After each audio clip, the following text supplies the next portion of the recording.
Catus, Maximus here, this time with a little comparison of the Century Tools new version 6-piece spiral screw extractor set versus the older 6-piece set. Alright, so let's get through this comparison so I can watch this movie. I haven't seen the new Wonka yet. It's got in 4K. And that's what I'm going to do just after uploading this video. The bubble wrapped one, or the blister pack one, is the older set, as we can see right here, made in Japan. These are now made in China. So initially you would say, well, I mean, that's that. Century Tools has started to cheapen out. You know, they were one of the holdouts who sold tools at like O'Reilly's Auto Parts and True Value Hardware and Ace Hardware, those kind of places, and they actually had like a lot of Japanese made. They're pretty decent tools, but in order to maintain price competitiveness, they've been switching it up.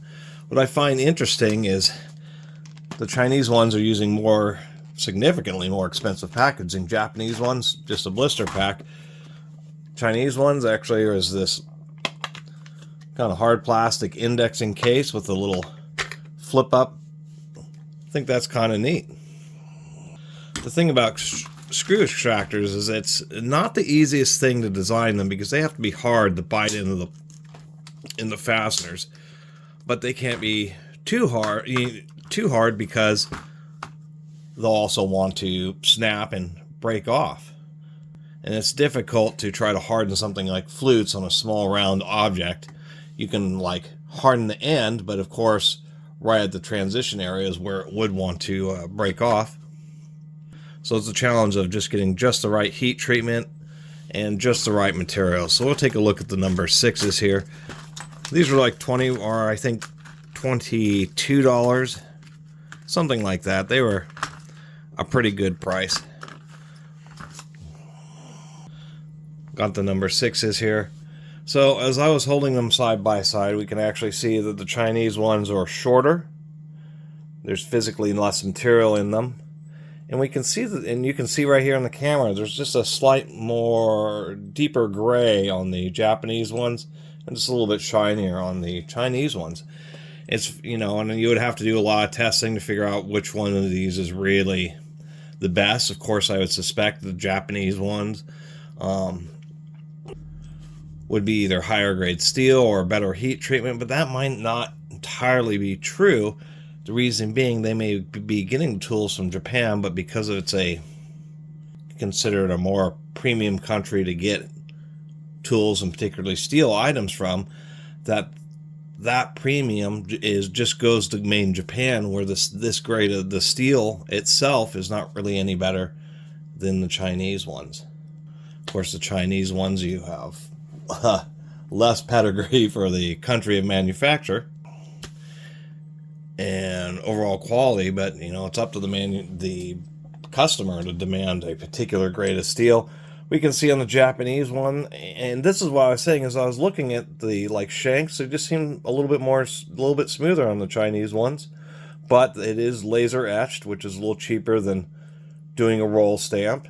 Since these shanks are designed to be put in the collets, when they do a roll stamp, they actually have to roll stamp first and then grind it, because when you do the roll stamp, of course, it upsets the metal, leaves like a little bit of a buildup area around the letters, so that has to be ground off. But we can see it's just a little bit kind of raw looking on that square, where it's just a little bit more refined on the Chinese ones. You can see on the Japanese ones where the flutes, there's just like a lot of dinging, like, you know, it was just a quicker, more aggressive grinding process, allowing greater variances and tolerances. So a lot of these would have fairly worn wheels. We can just see all these little chatter marks and stuff, all these little dings and divots on the flutes, where that stuff doesn't actually exist on the Chinese ones. Chinese ones, as you can see here, just have much deeper and much more aggressive fluting. And interestingly enough, these Japanese ones were just held and then machined, or on at least the larger Chinese ones, they used the center. So this was actually held on both ends when they were grinding these flutes, and we can see that they actually look pretty decent. I mean, that was the kind of like the throw around, was like, wow. they actually seem pretty darn decent. Wow, that one's stuck. And the same holds true if we go down to the smallest one. I mean, the flutes are barely even exist on this Japanese-made Century tools, but once again, pretty deep. Now, you know, there's another argument when you have, I mean, there's a standard. So when you have a number 1 or number 2 or number 3 screw extractors, there's a specific taper and starting and ending diameters. So when you have deeper teeth, technically you have a little bit less core material. So that's why it would just require extensive testing to really determine which one of these is better. And the large size, the Chinese ones was shorter, but on the small size, the Chinese one is actually longer.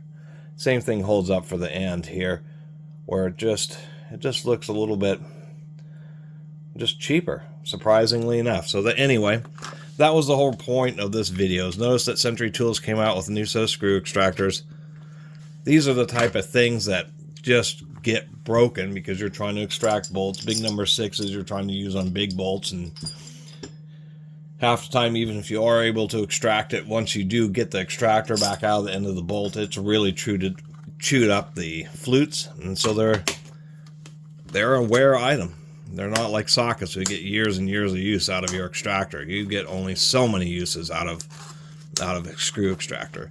And I was kind of pretty positive about these Japanese ones, but really, I mean, relatively positive. I mean, they didn't have the greatest, you know, finish work on them. But to tell you the truth, the Chinese ones, you know, seem to be better machined, certainly look better, and they do certainly come in a better case.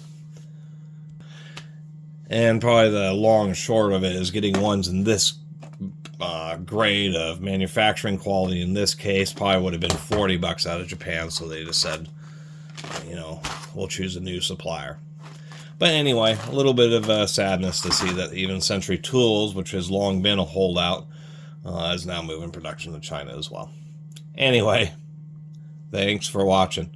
Oh, I totally forgot why you saw those calipers up here. I was going to mention this, if I can get this back out of here.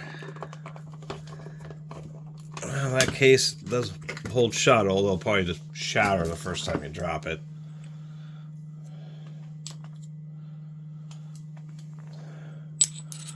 We'll do inches here. They're zeroed. So this is the Chinese one. 584 thousandths. 14.84 millimeters. Funny that both of those numbers end in 84. 587 thousandths. Or, excuse me, yeah, 587 thousandths, or 14.93. And surprisingly enough, when I had them in my hand, I noticed that the Japanese ones are ever so slightly larger in diameter. Just wanted to not miss that last point.